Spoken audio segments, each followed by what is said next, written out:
Shalom, shalom, ¿cómo están? Un usuario habitual del canal me mandó un mail con muchísimo texto, muy confuso, para arriba y para abajo. Me tomé el tiempo para más o menos descubrir qué estaba preguntando. Con todo respeto dicho esto, pero me encantaría que pudiera la gente que me envía mails, mensajes, etcétera, ser concretos, explícitos, qué es lo que están queriendo preguntar, que no me den vueltas, que no confundan cosas, como dice esto, dice aquello, no sé qué quiere estar diciendo al final.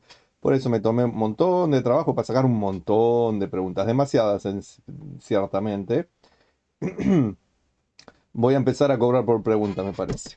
Y el tema general es la Parashat Terumá que se lee esta semana. Hoy es 14 de febrero 2024, se lee la Parashat Terumá en esta semana. Y dice, ¿estaba Moshe siempre al lado del Mishkan en el momento en el desierto, en el campamento en el desierto? No, obviamente que no. Tenía sus actividades. Mishkan es el tabernáculo, el templo portátil, el santuario que se hizo para el desierto. No, no, no. Moshe hacía cosas, iba, venía. No, no estaba todo el tiempo en el campamento. Había una sola carpa para el Mishkan en el campamento, sí, una sola era lo que había. ¿Tenía el Mishkan guardianes custodios las 24 horas del día? No lo dice la Torá, pero es lo más probable que sí, igual que en el templo había los guardias pertenecientes a la tribu de Leví. El lavado de manos y los pies de los sacerdotes en el Mishkan estaba relacionado con la pureza, probablemente.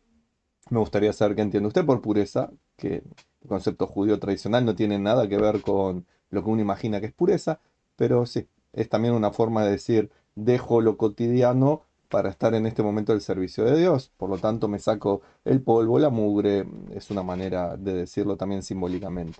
¿Tiene este ritual alguna conexión con el lavado de manos antes de recitar plegarias o bendiciones en la actualidad? Eh, Podría ser, pero no directamente. ¿Por qué el tabernáculo estaba separado por una cortina en dos habitaciones? Porque Dios quiso y también porque la primera, digamos, habitación era el lugar de lo santo, la segunda de lo muy santo, y Dios quería dar con esto una representación de la progresión que se tiene hacia el camino de la santidad. Em, ¿Qué es la proposición de la mesa del pan? En verdad no sé de dónde sacaron la palabra proposición en el español. No tengo idea. En hebreo la mesa se le llama Shulchan Lechem Apanim, la mesa de los panes, de la cara, del rostro, de estar frente al santuario.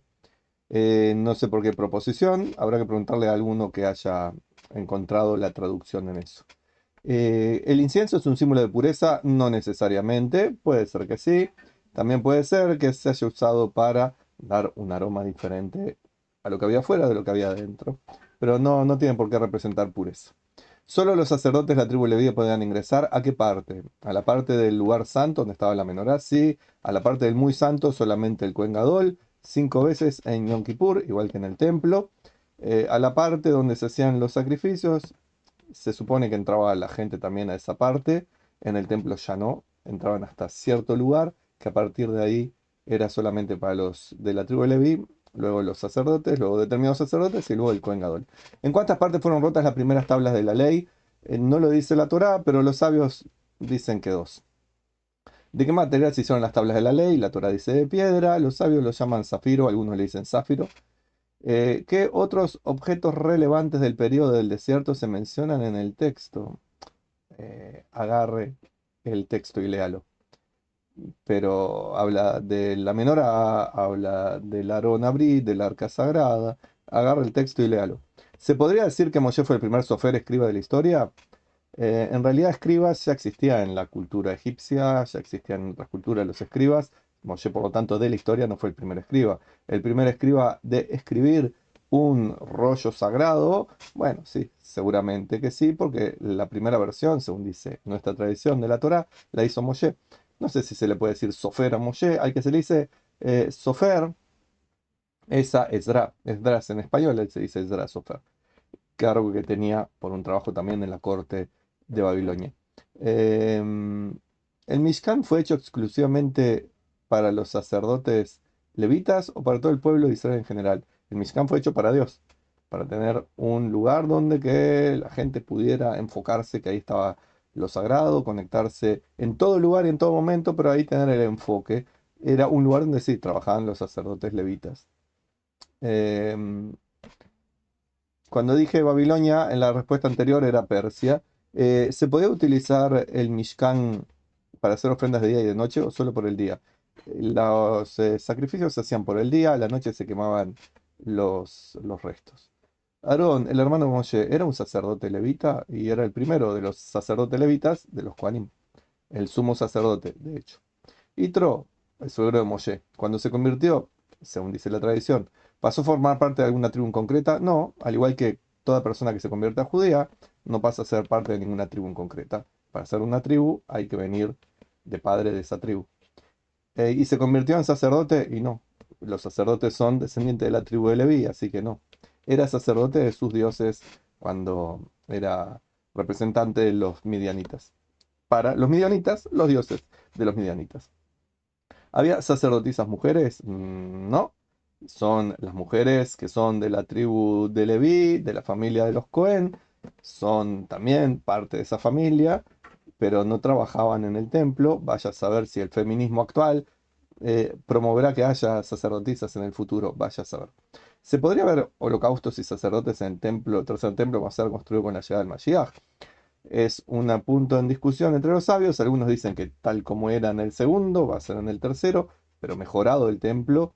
Algunos dicen que ya va a pasar a ser algo simbólico, espiritual, el tema de los sacrificios, porque ya pudimos vivir 2000 años sin sacrificios de animales, no precisamos eso, ya no está parte de la cultura judía y creo que de la mayoría de las personas.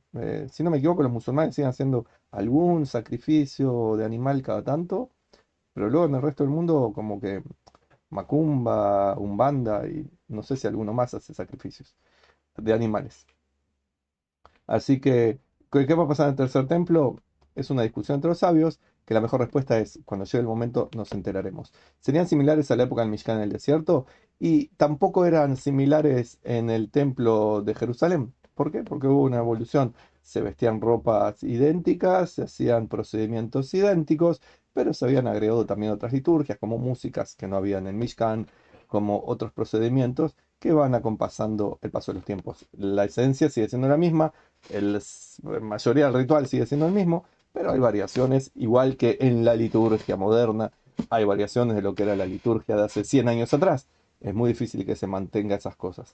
Cuando es un ritual que está pautado por la Torá y los sabios hace muchos siglos tienen sus reglas estrictas, entonces es más difícil salir de ese tipo de ritual, pero cuando llegue el tercer templo nos enteraremos. Ahora la pregunta que yo me hago es, aparte de la curiosidad, ¿qué ventaja tiene al ver este video? ¿Qué ventajas tiene estas preguntas que hizo el que pregunta?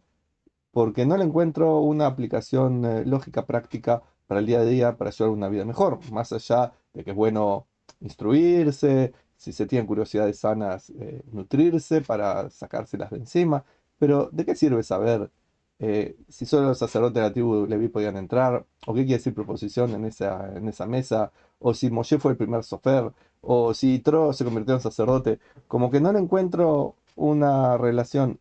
Todas las preguntas sí tienen que ver con el templo, pero no encuentro una relación con la vida actual y mucho menos un noágida como es el señor que manda estas preguntas. No está mal preguntar, vuelvo a decir, no está mal tener una curiosidad sana, no está mal querer instruirse, pero ¿cuál es el fondo de todo esto? ¿Cuál es la ganancia espiritual y práctica de conocer estas cosas? Me pregunto yo. Son dudas que me quedan, se escuchan vuestros comentarios.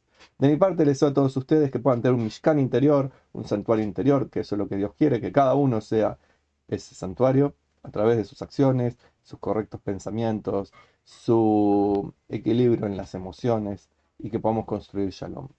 De mi parte, para todos ustedes, que tengan Shalom y bendiciones.